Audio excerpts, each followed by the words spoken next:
मित्रांनो, आज मी बोलणार आहे तो निवडणुका आणि BJPची दंडेलशाही याविषयी. मित्रांनो, सध्या जिल्हा परिषद, पंचायत समिती आणि महानगरपालिका यांच्या निवडणुका होऊ घातल्यात आणि आपण पाहतोय की BJP सर्व ठिकाणी म्हणजे पंचायत समिती असेल, जिल्हा परिषद असेल किंवा महानगरपालिका असेल, ह्या ठिकाणी साम दाम दंडभेद असा सर्व युक्त्या वापरून पैशाचा वापर करून काही ठिकाणी काही जागांवर बिनविरोध निवडणूक करण्याचा घाट BJP पक्ष घालत आहे. सर्व ठिकाणी ते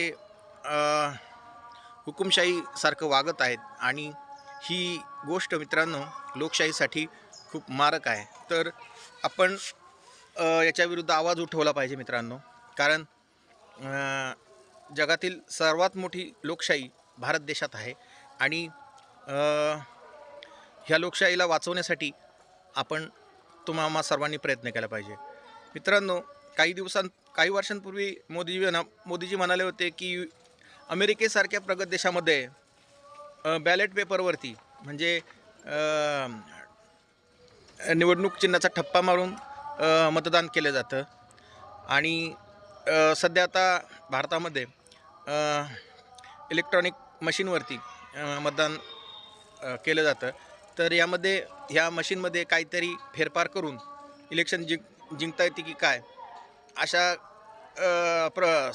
असा संभ्रम काही पक्षाच्या मनात निर्माण झाला आहे.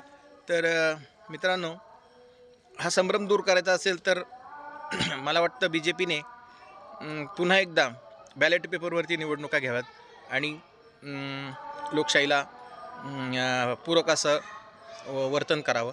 तर मित्रांनो, BJP हा आता जगातील सर्वात जास्त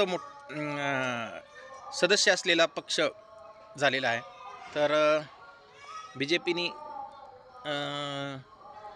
योग्य असं वर्तन करावं आणि लोकशाहीला पूरक असं वातावरण भारतामध्ये निर्माण करावं. धन्यवाद.